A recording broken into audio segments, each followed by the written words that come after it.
Now, of course, I have some tips on how to optimize your emails, not just the flow and when and how to use it. So tip number one, make sure they are personalized, especially if you collect data from your audience. So of course, use their first name and suggest products and content for them. But also if you collect data from them, share that in a form of a dashboard, for example. So Grammarly, every week, they send you your weekly writing update to see how much you're being productive and how you're using it. So this is quite engaging.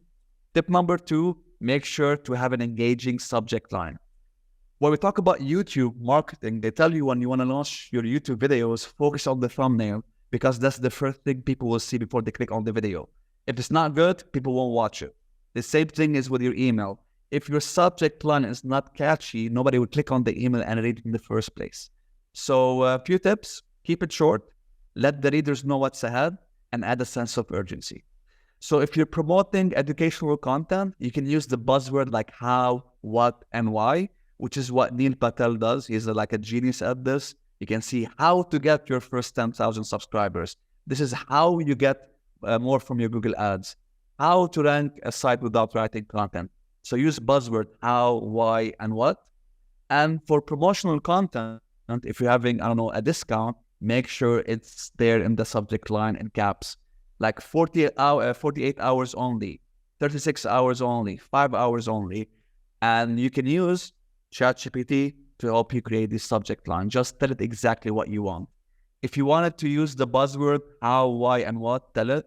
If you want to add more a sense of urgency, also tell it. For me, suggest 5 email headlines for an email promoting a digital marketing course. Make sure to add a sense of urgency to the headline. And I got 5 different options. Hurry, don't miss out, last chance, act now, final reminder. And if you want to take this another step, you can take these 5 recommendations from Chat GPT, and then you can use a user testing tool like Usability Hub, and you can create a preference test. So Usability Hub, it's a user testing platform where you can do some user tests with random people. So I did a preference test, and I shared 4 different subject headlines that were shared by Chat GPT, and I asked them, which one do you prefer and why? And most testers prefer the first one, and they told me why. It's catchy, sounds promising, clear benefit, it is simple, and tells me what it will provide. So I would recommend step number 1, ChatGPT output, then take that and ask testers which one they prefer, and then use it in your email.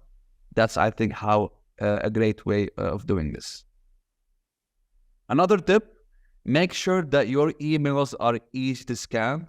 Our attention rate at the moment is, 8 seconds. That's our attention span at the moment as humans, which is lower than a goldfish, which is 10 seconds. True story. So make sure that your emails are not just big blocks of paragraphs. Make sure that they can be scanned clearly. So one tip you can use is the inverted pyramid method, where everything builds up to your call to action. So the content goes until you get your main call to action. I think that's one way to scan it properly. Another tip is using bullet points, GIFs, memes, images, videos. Just give your audience breaks and breathers and don't shove lots of text their way. Also, another tip, make sure that your call to action in there is as clear as possible. Don't use generic call to actions like learn more, discover more. So in Airtable, you know exactly what to expect. Browse our templates. I know what's going to happen when I click on it.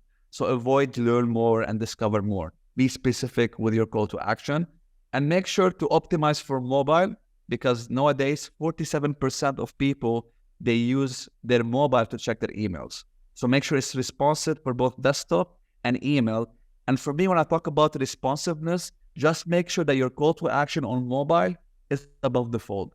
So here, Trello, one example, you can see that the main call to action is both visible above the fold on desktop and mobile, which is what you want.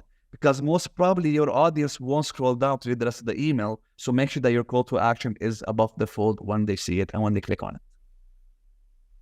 Also, A/B test with different headlines, different content, different visuals, and see which one resonates more with your audience. That's the more important thing. Keep on testing, and few metrics to focus on as you're, measuring the success of your email marketing campaigns. Open rate, So the percentage of people who open your email, and this is important because you want to check if your headlines are catchy or not. So if you have a low open rate, which is less than 1%, then your headlines are not resonating with your audience, change your headlines. I also check the click-through rate, which is the percentage of people who click on the links you provide in your email. And if it's also below 1.5%, then your content, your audience is not engaging with the content itself. So this one can help you understand if your headline is catchy, and this one can help you understand if your content is resonating with your audience or not. A few tips to help you stay up to date regarding email marketing best practices. I recommend the MailChimp blog. They have lots of case studies and they have lots of tips and tricks. So highly recommended. And another one is this one, the mail charts. So mail charts, they have lots of curated emails ready for you depending on your needs. So they have an abandoned cart examples and templates that you can use. They have account confirmation, back in stock, delivery confirmation, discounts, gift cards, new customer welcome email, and so on. Just click on them. Let's say abandoned cart.